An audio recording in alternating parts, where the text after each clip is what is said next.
Apoio Mosaic, especialista em fertilizantes. Estamos de volta com mais uma edição do programa, que é o Ponto de Encontro do Agronegócio. E hoje eu converso por telefone com o diretor da Associação dos Produtores de Cacau, Guilherme Galvão, que também é presidente do Sindicato Rural do município de Barro Preto. E o nosso assunto será o novo Código Florestal, que será aprovado nesta terça-feira. Guilherme, quais os reais prejuízos que serão causados aos cacauicultores caso o código seja aprovado da forma que ele está?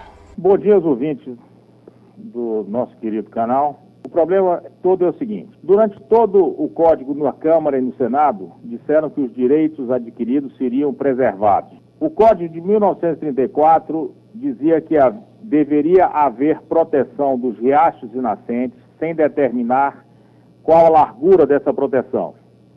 Nós já tínhamos uma quantidade enorme de cabrucas plantadas.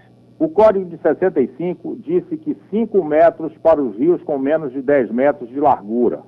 A grande maioria das cabrucas de cacau já estavam implantadas antes do Código de 1965, portanto era direito adquirido.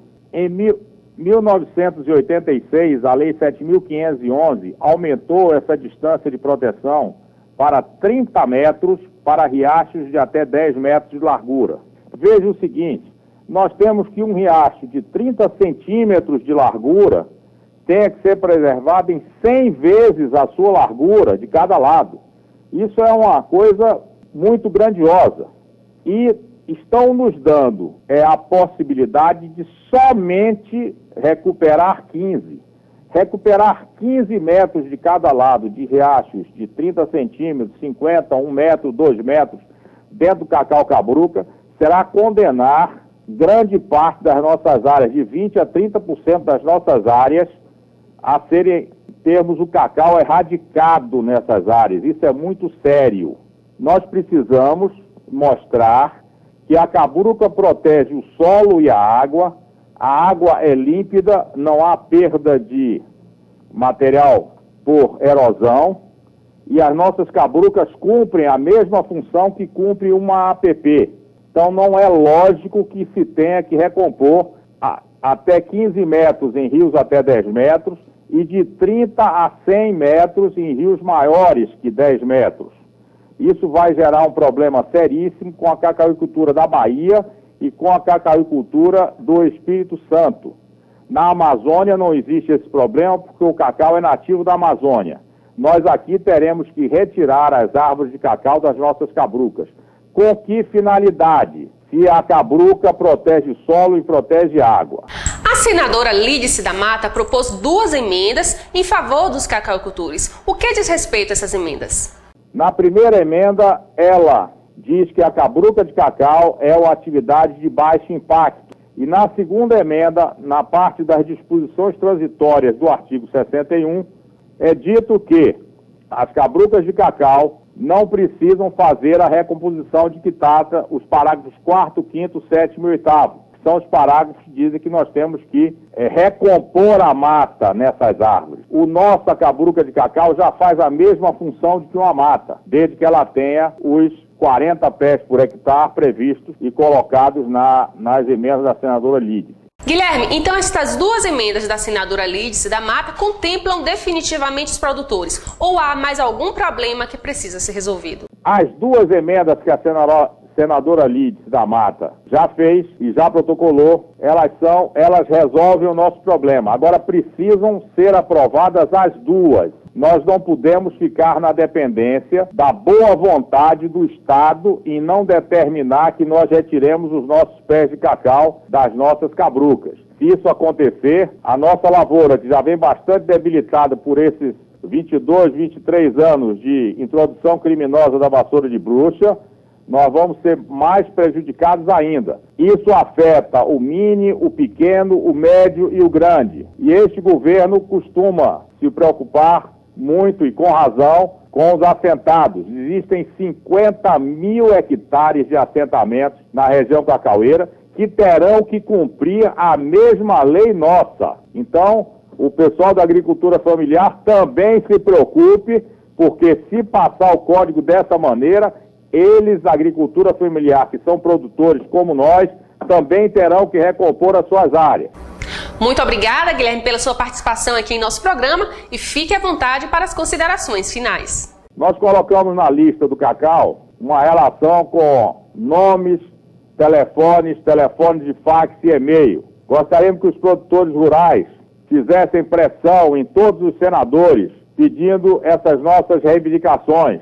E lembro o seguinte, eu faria a opção por mandar fax. O e-mail é fácil de mandar para a lixeira sem ler. O fax sai impresso e alguém vai ter que ler antes de amassar e jogar fora, se é que vai fazer isso. Então nós precisamos demonstrar que não são só 3, 4 ou 5 que estão fazendo essa campanha, que isso prejudicará a todos os nossos 30 mil produtores na Bahia, todos que têm área de cacau cabruca. E nós é que somos os ambientalistas, nós os produtores de cacau que temos cabruca, é que somos os reais ambientalistas da nossa região.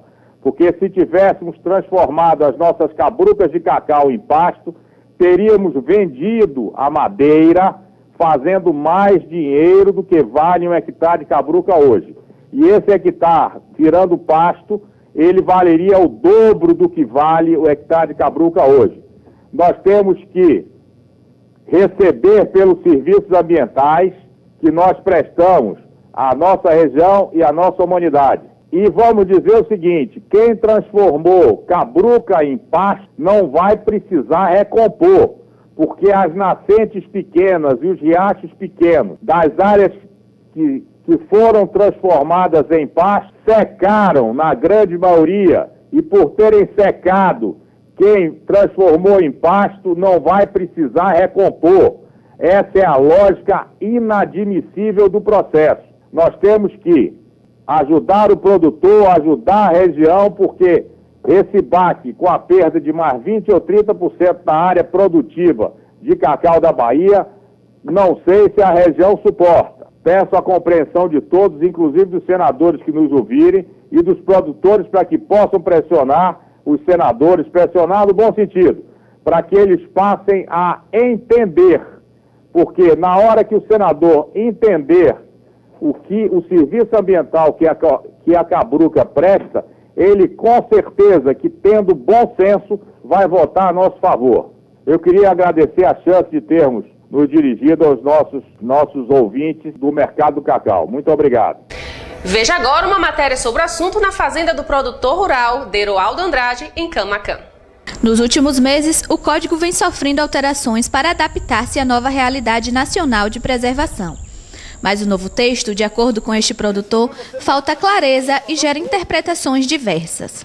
O que acontece é que para a cacauicultura, isso seria um absurdo, porque nós já preservamos esses riachos. Inclusive, nós seríamos muito mais sacrificados pelo fato do cacau ser uma cultura que preserva os pequenos rios. Porque são milhares os pequenos córregos. Esse é um dos córregos mais largos que nós temos dentro das nossas roças. Nós temos muitos cursos d'água, muito estreitos realmente, que o código não limita, não dá nenhuma graduação de 0 a 10 metros. Então, qualquer curso d'água abaixo de 10 metros teria que preservar 15 metros para cada lado. Isso realmente seria um sacrifício muito grande, muito difícil de ser cumprido pelos cacauicultores do sul da Bahia. O artigo 61 do novo Código, que trata especificamente das áreas de preservação permanente, prevê que ao longo de cursos d'águas naturais de até 10 metros, independente do tamanho da propriedade, será obrigatória a recomposição das faixas marginais em 15 metros. A decisão torna a produção de cacau inviável para os produtores, uma vez que é comum pequenos cursos d'águas nas propriedades. Este é um curso de água comum nas fazendas de cacau.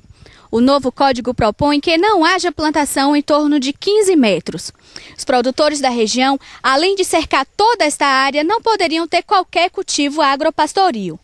Na região sul da Bahia, o cacau é cultivado no sistema cabruca, termo regional que caracteriza uma forma de plantio que, além de gerar recursos financeiros, preserva fragmentos da floresta tropical, sendo considerado uma cultura de baixo impacto ambiental. O sistema de cabruca, ele é um sistema onde o cacau foi plantado. Na maior parte, praticamente não existe plantios novos de cacau. As áreas que tem de plantio novo é área de adensamento, áreas que as plantas morreram e estão sendo postas. Então a maioria das plantas que nós temos aqui são plantas de 100 anos, 50 anos de estabelecido.